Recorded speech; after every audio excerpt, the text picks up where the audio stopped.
Hi everybody, today I'm going to go over personal HR strategy and why this is so important and how you have to know this concept so that you can use it in your career, and it will make a big difference in your career if you think about these things, but just having this in your mind, I can guarantee you will help you in your career long term. So we're going to go over personal HR strategy, but before that, we're going to go back to 1870 in the town of Tombstone where HR strategy was initially created.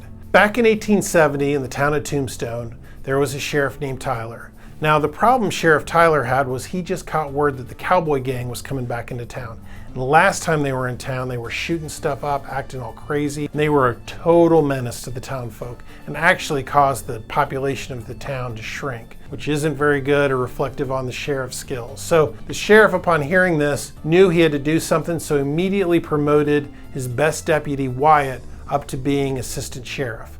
And that came with a pay increase for Wyatt, and that made him happy. And some of the other deputies that weren't as good, they were a little bit upset by that, and one of them turned yellow and just ran off. Now the sheriff had the problem where the cowboy gang's coming back into town, and he's short a deputy. So what's he gonna do? First he thought about it, and he thought, well, I'll go down and get the blacksmith's son, and we can teach him how to shoot, and maybe teach him how to become a deputy, and he'll be my new deputy. Upon thinking it through, he remembered the blacksmith's son doesn't have very good vision and may end up shooting one of them as likely as he is to shoot one of the cowboys. So the sheriff had another idea, and that was to send out a telegraph all across the West. And that telegraph went out to all the different sheriffs asking if there was anybody that they had that would want to come to Tombstone and obviously take on this new role. He got one response back, and that response back said, I'm a deputy here, but I'll do it if you make me assistant sheriff. And Sheriff Tyler thought about it, and he said, well, you know what? I really don't like doing that, but I am in a pinch, so I'm going to bring him in. Shane became the new assistant sheriff of the town that now had two assistant sheriffs. They were able to tackle the cowboys and get them thrown out of town. Peace subsided, and that's how the hired gun HR strategy was born. I'm going to take you through a story of my own of how I was first exposed to the hired gun HR strategy. Back when I was in graduate school, I received a fairly prestigious internship working for the largest internet service provider in the South. I got the phone call where they were going over the offer, and everyone always kind of cringed when you were about to get your offer because you were worried about what the pay was going to be. And it came across and they said you're going to be making $5,500 per month. And I was kind of floored by that because it was very, very strong money at the time. One of the higher wages of anybody for an internship in my class. So I was very excited by that. So I start the job and I meet my new friend Andy, who's also a summer intern there. And I was talking to Andy and he said, hey, what do you think about the wages? And kind of smiled and got a little laughy. And I said, well, what about the wages? Because I wasn't really wanting to bring it up. And he's like, our wages. He's like, I negotiated our wages. And I was like, really? You were the one that negotiated our wages? He said, yes, it was me. And I said, well, how'd that come to pass?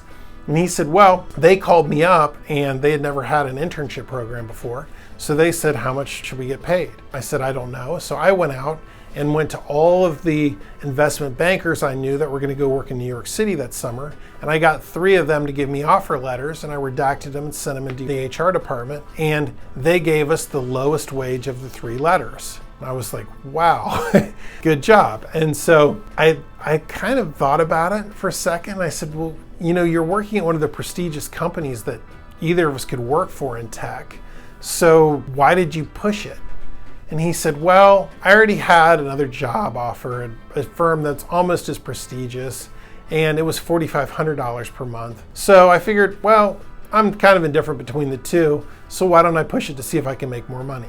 And so that's what I did. If you look at the two of us, Andy was looking to perform on the hired gun HR strategy, and I was looking to perform on the Rising Star HR strategy. Now I'm going to take you through the difference between the two. If we look at our HR quadrants, there's 4 of them, and we never want to be in the low performing quadrant. That's going to actually eliminate 2 of them. I'll cover in another video what you should do if you find out you're a low performer, but we never want to be in a low performer, and for this exercise we're not going to explore that. If you're a high performer and you intend on being at the firm for a long period of time, you're what's called a rising star. So that would imply you intend on being there when you get the offer and accept the position of at least 5 years, and you're looking for 2 promotions with that company. Now, if you're a hired gun, you're looking to be there 2 to 3 years, and you're looking for about 1 promotion if you can get it. That's your personal HR strategy. So those are the 2 personal HR strategies. Now let's kind of explore how and why negotiating is so much more important to a hired gun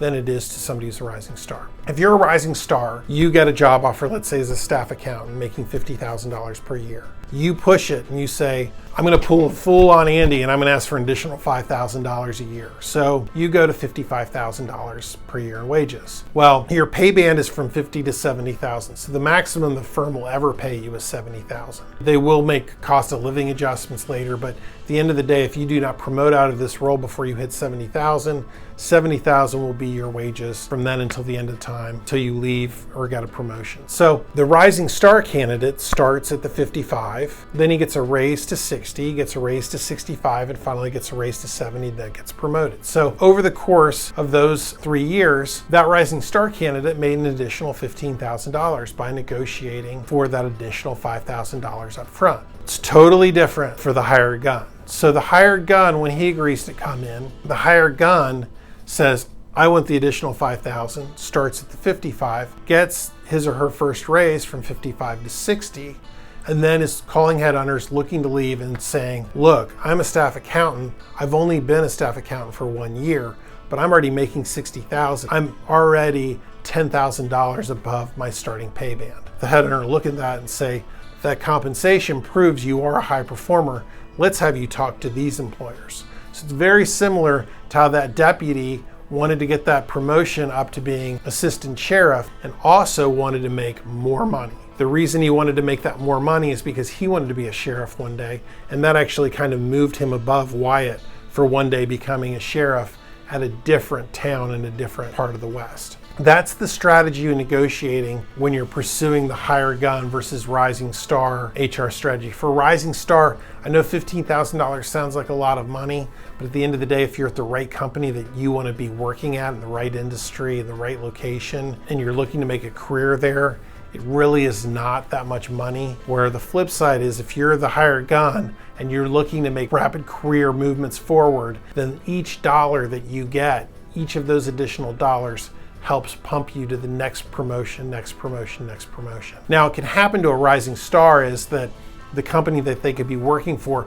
could not be doing that well, or for some reason there's a lot of people above them and there was a bigger class of staff accountants that started right before them, so their promotion opportunities may not be there.